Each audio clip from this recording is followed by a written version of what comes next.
نبی کریم صلی اللہ علیہ وآلہ وسلم کی حیات مبارکہ میں قرآن مجید کی حفاظت کا جو نظام قائم ہوا وہ آج بھی جوں کا توں موجود ہے اور قیامت تک قائم رہے گا، کیونکہ اللہ تعالیٰ نے خود فرمایا ہے بے شک ہم نے ہی قرآن کو نازل کیا اور ہم ہی اس کی حفاظت کرنے والے ہیں۔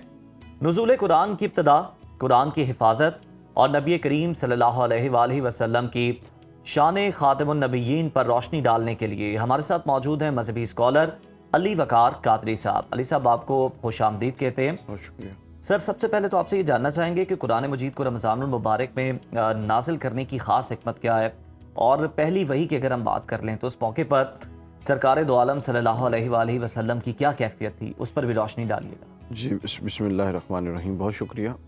دیکھیے، صرف قرآن مجید ہی رمضان المبارک میں نازل نہیں ہوا، بلکہ یہ ایک فیکٹ ہے اور بڑا حیرت انگیز فیکٹ ہے کہ اللہ تعالیٰ نے جتنی بھی کتابیں نازل کی، جتنے بھی صحائف نازل کیے، سب رمضان المبارک میں کی۔ کوئی ایک صحیفہ کسی ایک نبی پر، کسی ایک رسول پر رمضان سے ہٹ کے نازل نہیں ہوا۔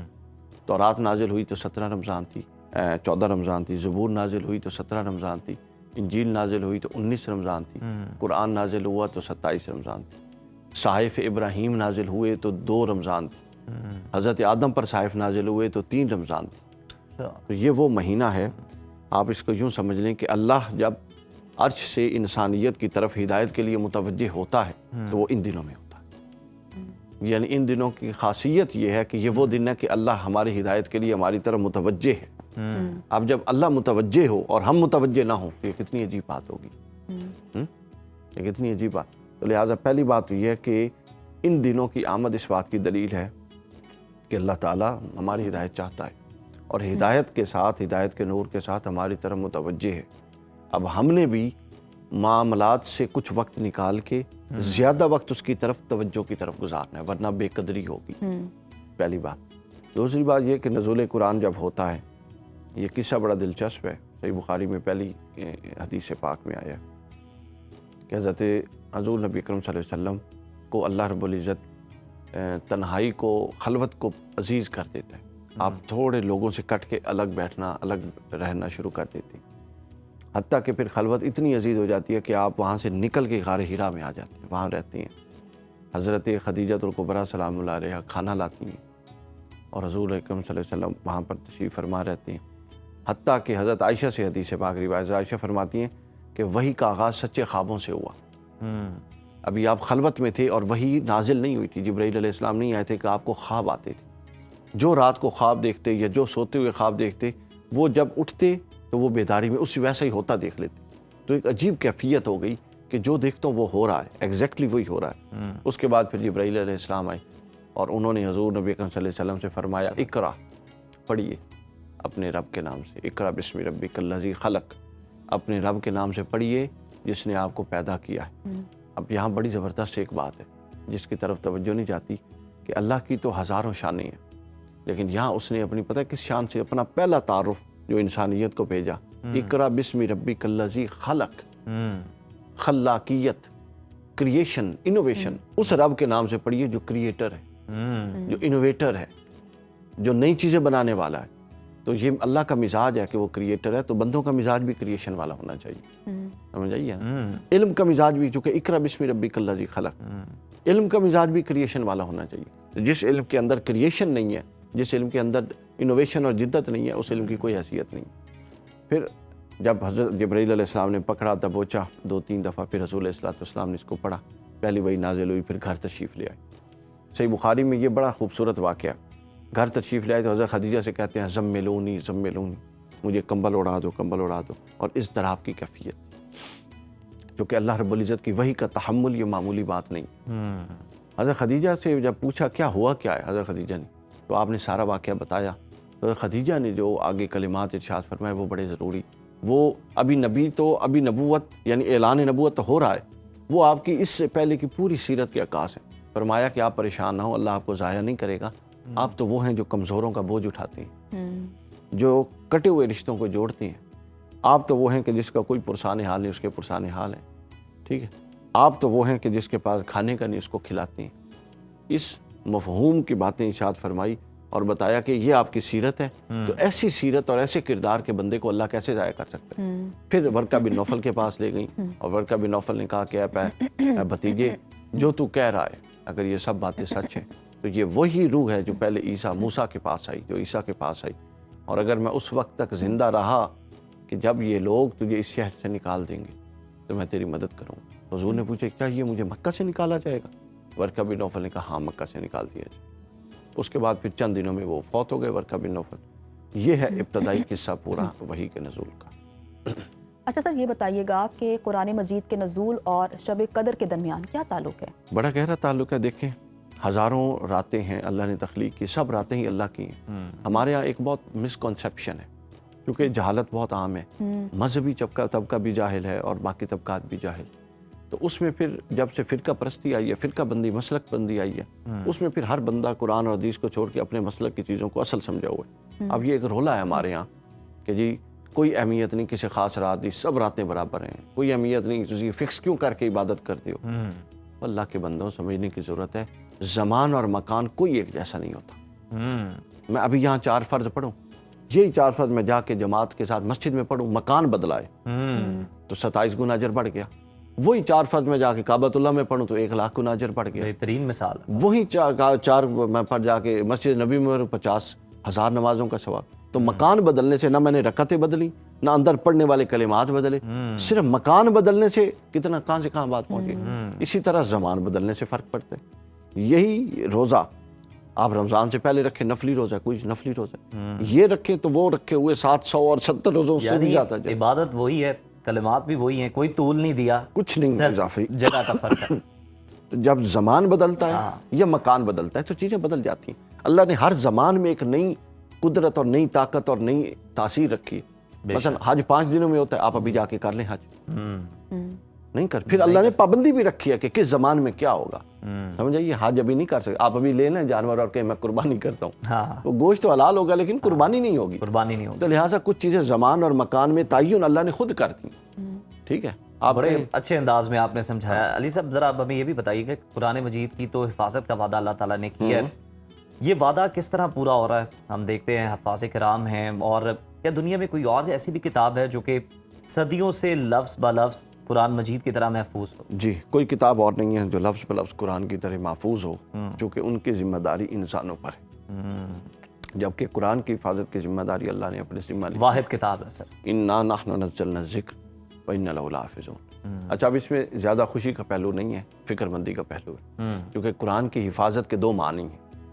ایک معنی ہے ٹیکسٹ آف قرآن کی حفاظت، یہ اللہ نے اپنے ذمہ لی ہے۔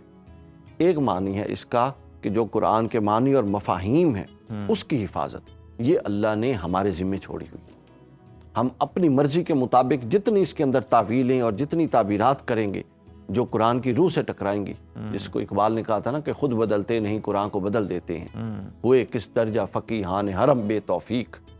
تو کیا ہے، یہ بھی ہمارے ذمہ ہے کہ جو قرآن کی اصل روح ہے اپنے ذہن کو خالی کریں ہر طرح کے تصورات سے، اور خالی ذہن ہو کہ قرآن سے پرسیو کریں کنسیپٹس کو۔ ہم یہ کرتے ہیں کہ جو ہمارے اپنے موروثی مسلکی تصورات ہیں ان کو ذہن میں رکھ کے قرآن سے ان کی تائید لیتے ہیں، اور جو تائید ہے وہ آیت نوٹ کر لیتے ہیں، اور جو ٹکرائے وہاں سے گزر جاتے ہیں۔ تو یہ کوئی طریقہ نہیں قرآن کو پڑھنے کا۔ قرآن شخصیت ساز ہے، قرآن نے آپ کی شخصیت بنانی ہے، آپ نے اپنی شخصیت کو بنا کے قرآن سے اس کی تائید نہیں لینی۔ یہ ایک گیپ ہے قرآن کے درمیان، اور جب قرآن مجید کے قرب قیامت میں واپس اٹھا لیا جائے گا، حضرت امام مہدی کے بعد، حضرت عیسیٰ کے بعد، دجال کے بعد، یاجوج ماجوج کے بعد مدینہ ویران ہو جائے گا، اس کے بعد کعبہ کو آگ لگا دے گی، اس کے بعد دخان نکلے گا، دھواں، اس کے بعد اور پھر دابۃ الارض نکلیں گے، اس کے بعد قرآن کو اٹھا لیا جائے گا۔ تو قرآن مجید جب جائے گا تو بکری کے بچے کی طرح وہ روئے گا، پہلے آسمان پر وہ کہے گا ربی ربی، اللہ جواب نہیں دے گا، پھر دوسرے، پھر تیسرے، حتیٰ کہ 7ویں آسمان پر اللہ تعالیٰ اسے جواب دے گا۔ امام دہلوی نے حدیث نکل کی، تو اللہ فرمائے گا کہ قرآن تجھے تو میں نے ہدایت کے لیے بھیجا تھا انسانیت کی، تو کیوں واپس آ گیا؟ تو قرآن مجید کہے گا کہ باری تعالیٰ یہ سب مجھے پڑھتے تھے، ولا یعمل بی، اور ان میں سے کوئی مجھ پر عمل کرنے والا نہیں۔ تو امپورٹنٹ یہ ہے کہ یہ جو معنی ہے نا آیت کا سر آپ نے بہت اچھی بات کی ہے. ہمارا ڈائلما یہ ہے کہ ہم لوگ نا بچپن میں جب بچوں کو قرآن پاک پڑھاتے ہیں تو صرف عربی پڑھاتے ہیں, اس کا ترجمہ بالکل نہیں پڑھاتے. اور ہم نے یہ جو حفاظت کا مفہوم کتنا ہے ضروری ہے, حفاظت کا مفہوم یہ نہیں ہے جو ہم نے لیا ہوا ہے کہ ٹیکس معاف, ہمارا کیا کمال ہے, یہ تو اللہ نے کہا ہوا ہے. ہم نے جو عمل کر کے اس کے معنی اور مفہوم کو اپنی ذات میں محفوظ رکھنا تھا اور اپنی نسلوں میں منتقل کرنا تھا, ہم وہ نہیں کر رہے. تو لہٰذا اس کے ہم جواب دیں ہیں اللہ کی بات کا. سر عربی سیکھنا کتنا ضروری ہے؟ عربی سیکھنا بہت ضروری ہے. دیکھیں جب تک آپ کو بنیادی فہم نہیں آئے گا, آپ تراجم پر انحصار کر کے بہت زیادہ رسوخ اور گہرا درک اور سمجھ حاصل نہیں کر سکتے چیزوں کی. اب اس میں ہمارے ہاں جو درس نظامی اور وہ ہے, وہ بھی میں سمجھتا ہوں کہ بہت زیادہ زیادتی ہے. اب میں نے وہ 2 سال میں پڑھا تھا جو 8 سال کا درس نظامی, اور میں حیران تھا کہ 8 سال کیا کرتے ہیں. اب میں گیا وہاں پر جامعہ میں, چونکہ میں یونیورسٹی کے ساتھ ساتھ میں نے پیرالل چلائی, میری ایم کام فائنینس پروفیشنل ایجوکیشن پوری ہے, ساتھ دوسری ایجوکیشن میں نے چلائی. اب وہ اس کا تیسرا حصہ تھا ایک کتاب جس کو میزان الصرف کہتے ہیں. اب وہ میں نے کہا کہ یہ ٹیچر آتا ہے 1-1.5 لائن پڑھاتا ہے اور چلا جاتا ہے. میں نے کہا یار یہ آگے کیوں نہیں پڑھا, تو کہتے ہیں یہ پورے سال میں پڑھانی ہے. وہ میں کلاس میں نے چھوڑی جناب, اور ساتھ سے الگ ٹائم لیا, وہ میں نے کوئی 2.5 مہینے میں پڑھ لی, اور اس کی میں نے پھر شرح بھی لکھ دی اس وقت, ناو میر کی میزان الصرف کی شرح لکھ دی. تو یہ پرابلم یہ ہے ہمارے ہاں کہ وہ ہر شے ایک روٹین میں آ گئی ہے, جس کی وجہ سے پروفیشینٹ اور ایفیشینٹ لوگ پیدا نہیں ہو رہے, سمجھ آئیے. اور پھر غیر ضروری چیزیں, جس طرح ہم اپنے جدید نصاب سکولنگ میں غیر ضروری نصاب پڑھا رہے ہیں جس کا پریکٹیکل لائف سے تعلق ہی نہیں. جب میں ایم کام سے نکلا تھا تو ہم جس چیز کو ڈیبٹ پڑھتے تھے وہ بینک سسٹم میں ہمارے ہاں کریڈٹ ہے, اور جس کو کریڈٹ پڑھتے تھے وہ ڈیبٹ ہے. اور میں سر پکڑ کے بیٹھ گیا کہ کہاں سے آ گئے یہ, کون لوگ ہیں یار, یہ کہاں سے آتے ہیں. ٹھیک ہے. اور آپ نے بڑی خوبصورت بات جس طرح سے آپ نے آغاز میں کی نا اپنے گفتگو کے, کہ وہ ذالک جو ذات ہے نا وہ کریٹر ہے. ہمیں بھی کچھ نہ کچھ کنٹریبیوٹ کرنا چاہیے, کچھ نہ کچھ. اگر ہم تعلیم حاصل کر رہے ہیں بطور ریسرچر, کچھ بھی ہیں, ہمیں کچھ نہ کچھ ضرور کنٹریبیوٹ کرنا چاہیے, ورنہ سب آپ اپنی فیلڈ میں ایکسٹراڈنری کر کے جائیں. آپ کے پاس صلاحیت ہے, آپ نے صرف یہ, آپ کا کام کیا ہے, آپ نے یہ ڈٹرمن کرنا ہے کہ آپ کو اللہ نے جو ایکسٹراڈنری بنایا وہ کس فیلڈ میں بنایا. بس یہی نہیں کہ اپنے ہر وقت باعدہ بک کی چلنا ہے اور اسی کو دیکھنا. بہت شکریہ. سارے کام ایک ٹائم میں نہیں کرنا, آپ کو ایک کام کے لیے چنا گیا. بہت شکریہ آپ کے قیمتی وقت کا. تو ناظرین یہاں پر وقت ہو کے ایک بریک کا, اور آپ دیکھتے رہیے صدائے رمضان. ناظرین, ذہنی سکون اور اندرونی توازن یہ وہ دولت ہے جس کی ہر انسان کو ہی تلاش ہوتی ہے. آج کی تیز رفتار زندگی, بڑھتی ہوئی ذمہ داریاں اور بے شمار توقعات ہمارے ذہنوں پر بوجھ بن چکی ہیں. ہر دوسرا شخص کسی نہ کسی اندرونی کشمکش, اضطراب یا نفسیاتی دباؤ کا شکار ہے. لیکن سوال یہاں پر یہ پیدا ہوتا ہے, کیا ان مسائل کا حل صرف جدید سائیکالوجی میں ہی ہے, یا ہمارا دین اسلام بھی ہمیں ذہنی سکون اور جذباتی استحکام کا کوئی راستہ دکھاتا ہے؟ آج ہم اسلام اور سائیکو تھراپی پر بات کریں گے, اور اسی موضوع پر روشنی ڈالنے کے لیے ہمارے ساتھ اسٹوڈیوز میں موجود ہیں آمنہ وزیر خان صاحبہ, جو کہ ایک ایکسپیرینسڈ سائیکو تھراپسٹ ہیں اور اسکالر ہیں. وہ گزشتہ کئی برسوں سے قرآن اور حدیث کی روشنی میں ذہنی سکون, خود شناسی اور جذباتی توازن کے اصولوں پر کام کر رہی ہیں. انہوں نے اسلام اور جدید سائیکو تھراپی کے درمیان پائے جانے والے گیپ کو ختم کرنے اور اسلامی تعلیمات کو جدید نفسیاتی علوم کے ساتھ جوڑ کر ایک متوازن اپروچ متعارف کرائی ہے. ان کا مشن ہے کہ وہ ذہنی دباؤ اور بے چینی کے شکار افراد کو قرآن و سنت کی روشنی میں ایسی رہنمائی فراہم کر رہی ہیں جو نہ صرف ان کے ذہن بلکہ ان کی روح کو بھی حقیقی سکون دے. تو ویلکم ٹو دا شو. کیسی ہیں آپ؟ اللہ کا شکر. جیسا کہ آمنہ آپ جانتی ہیں کہ آج ہم اسلام اور سائیکو تھراپی پر بات کر رہے ہیں, لیکن عملی طور پر دیکھا جائے تو یہ دو الگ چیزیں ہیں. ان کا آپس میں کیا تعلق ہے؟ ان کا بالکل تعلق ہے, بیکاز جس طرح آپ نے کہا کہ ہمارا جو دین ہے نا وہ فطرت پہ بنا گیا, فطرت پہ بنا ہوا ہے. سو اللہ سبحانہ تعالیٰ حق اور سچ کو کسی نہ کسی طریقے سے, چاہے وہ تھراپی ہے, چاہے وہ سائنس ہے, چاہے وہ کسی اور فیلڈ ہے, حق اور سچ جو ہے وہ ہمیشہ سامنے آتا ہے. سو جب میں نے تھراپی پڑھی, سائیکو تھراپی اسپیشلی, تو موسٹ جو فنڈامنٹل کور ہے نا جو تھراپی کا, وہ نرا دین ہے. فنڈامنٹل کور کیا ہے تھراپی کا, کہ آپ نے انسان کے ساتھ انسان بن کے بیٹھنا ہے, آپ نے ایمپتھی دینی ہے, اور آپ نے ان کو انکنڈیشنلی ایکسیپٹ کرنا ہے. سو ہمارا دین بھی یہ کہتا ہے, ہمارا دین کہتا ہے کہ اے میرے بندے those who have wrong themselves, اے میرے بندے جن نے گناہ کر کے اپنے اوپر ظلم کیا, توبہ کر لو. پھر اللہ سبحانہ تعالیٰ کہتے ہیں کہ مجھے توبہ, جو سنرز ہیں ان سے محبت ہے. اللہ تعالیٰ یہ بھی کہہ سکتے تھے کہ I can forgive the sinners. اللہ تعالیٰ یہ بھی کہہ سکتے تھے جس نے توبہ مانگی اس کی میں نے توبہ قبول کی. But the way اللہ سبحانہ تعالیٰ ہمیں ایڈریس کر رہے ہیں وہ ہے کہ I love the sinners. تو یہاں سے empathy اور unconditional positive regard کا میل ہو جاتا ہے کہ جب اللہ سبحانہ تعالیٰ ہمیں شیم نہیں کر رہے, اللہ سبحانہ تعالیٰ یہ نہیں کہہ رہے بھائی اتنے گناہ کریں اب نہ کرنا توبہ, تو ہم کس کشمکش میں پھنس جاتے ہیں اور کس سوچ میں ہم اپنے آپ کو شیم کرتے رہتے ہیں. سو یہ بنیادی چیز رہی تھیراپی. اچھا یہ بتائیے گا کہ کیا اسلام اور سائیکو تھراپی کو آپس میں جوڑا جا سکتا ہے, ان کا کیا کنیکشن ہے؟ سو کلاسکلی نہیں جوڑتے. جب مجھے بھی میری ٹریننگ ہوئی تھی تو مجھے یہی بولا تھا کہ اللہ کو نا دروازے سے باہر رکھو.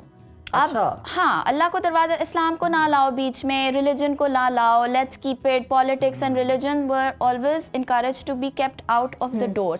بٹ مجھے یہ ہوتا تھا کہ اگر انسان ریلیجن کو باہر رکھے گا تو آدھا انسان ہی کمرے سے باہر ہے. چاہے اس وقت پاکستان میں کوئی موسٹ نان پریکٹسنگ مسلم, اس کے ساتھ اللہ ضرور ہے. وہ ویسٹ کی طرح نہیں ہے کہ ہمارے ساتھ اللہ نہیں چل رہا. چاہے آپ نمازیں پڑھ رہے ہو یا قرآن پڑھ رہے ہو یا روزے رکھ رہے ہو یا نہیں رکھ رہے ہو, اللہ آپ کے ساتھ ہی ہے. ایک عام ایوریج پاکستانی کے, یہاں تک میں کہتی ہوں ایتھیسٹ بھی جو کہتا ہے نا کہ میں خدا میں یقین نہیں کرتا, وہ بھی اللہ کو ساتھ لا کے بٹھا رہا ہے, وہ چاہ رہا ہے کہ میں اس پہ بات کروں. تو میں نے پھر اس پہ ڈس ایگری کیا. تو اب جب میرے پاس کلائنٹس آتے ہیں تو اٹس ناٹ لائک کہ میں بھاشن دینے لگتی ہوں یا پریچ کرنے لگتی ہوں. آئی لیٹ دیم برنگ اللہ, اور جب پھر وہ اللہ لاتے ہیں تو آئی ٹیک اٹ فرام دیر. تو آپ دونوں کو کیسے انٹرلنک کرتی ہیں؟ اگر کوئی آپ کے پاس ایسا مریض آیا جو کہ ذہنی دباؤ کا شکار ہے, پریشان ہے, یا اگر ہم سائنس کی زبان میں بولیں تو دماغ کے نیورونس نہیں ٹھیک, تو کس طرح سے آپ اس کا علاج کرتی ہیں؟ سو جتنی بھی سائیکولوجیکل ایلمنٹس ہیں نا وہ میجورٹی ہیں جب ہم اپنے اصل سے دور ہو جاتے ہیں, جب ہم اپنی ریئل سیلف, سائیکالوجی میں کہیں گے ریئل سیلف آپ کہہ لو, روح کہہ لو, اس سے جب ہماری دوری ہوتی ہے تو ہمارا دماغ میں کوئی نہ کوئی مرض آتے ہیں. سو انسان کیا کر رہا ہوتا ہے, وہ تکلیف سے دور بھاگ رہا ہوتا ہے. جب انسان تکلیف سے دور بھاگتا ہے تو مختلف قسم کی بیماریاں جسم میں آتی ہیں, جس میں نہ صرف psychological but I feel endocrinological problems بھی آتی ہیں, جس طرح فائبرومائلجیا ہو گیا یا تھائرائڈ ڈیزیز ہو گئی. یہ ساری آئی فیل انسان جب اپنے پین سے دور بھاگ رہا ہوتا ہے نا تو باڈی ریئیکٹ کرتی ہے. سو دین ہمیں کیا سکھاتا ہے؟ دین ہمیں کہتا ہے کہ اپنے پین سے کنیکٹ کرو, اپنے پین سے گھبراؤ نہیں. تو کیسے کنیکٹ کریں؟ چلیں ایک آپ کو اگزامپل دے دیتی ہوں ہمارے نبی کا طریقہ. ہمارے نبی آپ صلی اللہ علیہ وسلم جو تھے وہ ان کو اپنے ٹائم میں ہی بتا دیا گیا تھا کہ آپ جنتی ہیں, بٹ وہ اتنا ٹائم کیوں اسپینڈ کرتے تھے غم کرنے میں؟ آپ کو حدیثیں ملتی ہیں کہ وہ غم تو نہیں ہم کہیں گے but like he was processing his grief, اور یا وہ روتے تھے, یا غار حرا میں سنا جاتا ہے کہ وہ جا کے ادھر بھی کنیکٹ کرتے تھے. کس چیز سے کنیکٹ کر رہے ہیں؟ اپنی انسانیت سے کنیکٹ کر رہے ہیں, گریف سے کنیکٹ کر رہے ہیں, دا کلیکٹیو گریف جو ہمارے ایک سوسائٹی میں, اس سے کنیکٹ کر رہے ہیں. تو یہاں سے ملتا ہے کہ بہت بہادری کا کام ہے رونا. ٹاکسک میسکولینٹی جس طرح آدمیوں کو سکھایا گیا, عورتیں تو رو لیتی ہیں, عورتیں آنسو بھی بہا لیتی ہیں, تم مرد بنو, مرد بنو, کمزور تھوڑی ہو کہ تم رو رہے ہو. تو ہمیں یہ سوچنا چاہیے کہ آپ صلی اللہ علیہ وسلم کتنے سافٹ تھے, کتنے وہ پیارے تھے کہ وہ ان کی سافٹنس ہر ان کے عمل میں دکھتی تھی. اور وہ کبھی بھی ان کی وہ جو پاکستانی مردانگی ہے نا وہ آپ کو حدیث میں نہیں پائی جائے گی, وہ آپ کو ہماری سوسائٹی میں پائی جائے. اچھا یہ بتائیے گا کہ ذہنی سکون کے لیے تو آپ کام کرتی ہیں, جو لوگ آپ کے پاس آتے ہیں, جو پیشنٹس آپ کے پاس آتے ہیں, ایموشنل اسٹیبلٹی یہ کس طرح سے آپ جو ہے اس کو انشور کرتی ہیں اگر کوئی اس کے ساتھ آپ کے پاس آتا ہے تو؟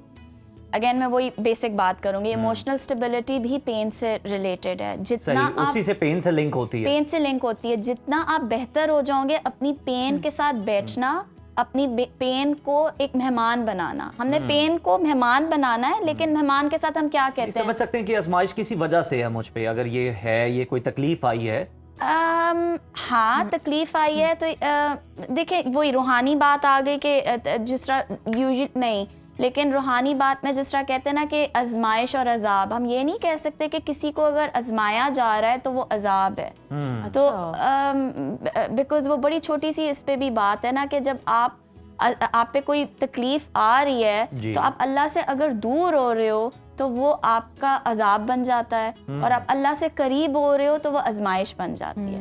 تو اس میں ہمارا بہت شارٹ کٹ میتھڈ ہو گیا نا، اگر آپ پہ کوئی پین آئی ہے اور آپ دیکھ رہے ہو آپ اللہ سے دور ہو رہے ہو تو آپ قریب ہو جاؤ، تو وہ پھر آٹومیٹکلی آزمائش بن آج کل جائے تو گی. کارما بھی ہے نا، کارما بھی ہے، بٹ مین جو کرکس آف اٹ از کہ ہم لوگ اپنی تکلیف کو مہمان نہیں بناتے، ہم اپنی تکلیف کو دور کر دیتے ہیں، ہم اپنی تکلیف سے گھبرا جاتے ہیں. تو جب فیس ہی نہیں کرنا چاہتے فیس نا، نہیں کرنا. آپ کے گھر جب مہمان آتا ہے تو آپ اس کو یہ تو نہیں، اس سے روکھے تو نہیں ہوتے نا، آپ اس کو چائے پوچھتے ہو، پانی پوچھتے ہو، آپ اس کو ویلکم کرتے ہو. تو ہم جتنے کمفرٹیبل ہو جائیں گے اپنے پین کو اپنا مہمان بنانے کا اور اس کو انڈرسٹینڈ کہ کہاں سے آ رہی ہے، کون سی میری وہ ایک اور مثال میں لنک کر سکتے ہیں نا کہ جاتے ہوئے وہ جو آپ کے گھر میں بلائے ہیں وہ بھی ساتھ وہ بھی مہمان. بالکل، that's a very good example. یہ ہماری سنت میں بھی ہے کہ جو مہمان آتے ہیں وہ اپنے ساتھ بلائیں لے جاتے ہیں. So I really like that analogy کہ you know we should welcome pain as a مہمان، اس کو انڈرسٹینڈ کریں، اس سے بات کریں، اس سے دوستی کریں، بٹ وہ آپ کا پین آپ نہیں ہو، آپ کا دکھ آپ نہیں ہو، آپ کا غصہ آپ نہیں ہو، وہ آپ کا ایک مہمان ہے. اور وہ مہمان ہو سکتا ہے جب آپ کا جا رہا ہو اور آپ کی اللہ سے دوری ہو تو وہ قربت کا باعث بن جائے، اور ایسا اکثر ہوتا ہے. اچھا آمنہ، کیونکہ ہم سوسائٹی کی بات کر رہے ہیں، آپ نے روایات کی بات کی کہ بہت سی ایسی چیزیں جس کا اسلام سے کوئی لینا دینا نہیں ہے لیکن وہ ہماری سوسائٹی کا، ہماری روایات کا حصہ بن گیا ہے. جیسے ہم نے کہا کہ مرد نہیں روتا، ایک اور کانسیپٹ ہے لوگ کیا کہیں گے. ہم کچھ بھی کرنے سے پہلے سوچتے ہیں کہ یہ اگر کیا تو لوگ کیا کہیں گے، زندگی کا روگ کیا کہیں گے لوگ. ہاں، زندگی کا روگ کیا کہیں گے لوگ. واہ، بہترین.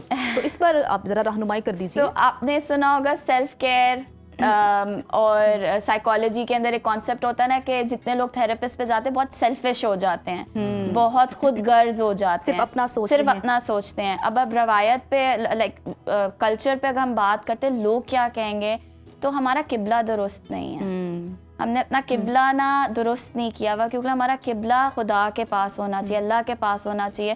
تو انسٹیڈ آف تھنکنگ کہ لوگ کیا کہیں گے، ہم نے دیکھنا ہے اللہ کیا کہیں گے. اور اللہ سبحانہ تعالیٰ تو ہر پوائنٹ پہ کہہ رہے ہوتے ہیں جتنے مرضی گناہ کیے ہیں تو میرے پاس آ جاؤ. توبہ نصوح، ہمیں اللہ مجھے بھی توفیق دے توبہ نصوح کی، اور توبہ کرنے کی توفیق بھی دے. تو اللہ سبحانہ تعالیٰ نے کہا میں ہر چیز معاف کر دوں گا سوائے شرک کے. اور توبہ تک ہم پہنچتے نہیں ہیں. توبہ تک ہم اس لیے نہیں پہنچتے کیونکہ ہمیں ہم غلط ہی نہیں لگتے، کیونکہ ہم لوگوں کے بارے میں سوچ رہے ہوتے ہیں. ایگزیکٹلی. تو اگر ہم صحیح معنی پہ دین پہ جائیں گے نا، ہم نے فل سٹاپ لگانا ہے لوگ کیا کہیں گے، اور ریفلیکٹ کریں گے کہ اللہ سبحانہ تعالیٰ مجھ سے کیا چاہ رہے ہیں اس پوائنٹ پہ. تو جب آپ اس کا اپنا ایگو، وہی مہمان ہے نا تو وہ اس کے ساتھ ایگو بھی ہوتا ہے، ایک مہمان کے ساتھ ایگو بھی ہے.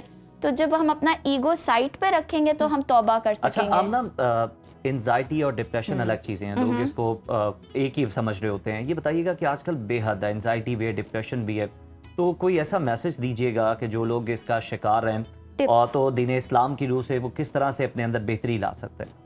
اوکے، سو بیکاز میں کوئی اس طرح چیز پرسکرائب نہیں کرتی کہ یہ آپ وظیفہ پڑھو یا یہ دعا پڑھ لو. نہیں، ہم اس کی بات پہ نہیں کر رہے. ہاں، so basic tip, not talking about that. یا بٹ بیسک ٹپ یہی ہوگی کہ آپ اپنے آپ کو پہچانو.